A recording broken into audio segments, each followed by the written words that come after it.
What's up? I'm Guck, and today I'm bringing you another one of Sligo's hidden gems. A little piece of history not everyone knows about. The Beggar Man's Bench. It's located in a place called Short Walk, Ferrancarry in Sligo.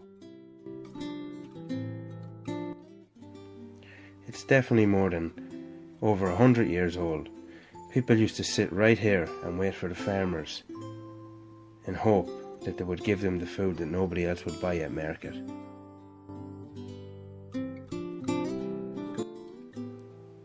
And if it wasn't for the kindness of some of those farmers, some of us mightn't even be here today. This was the Beggar Man's Bench.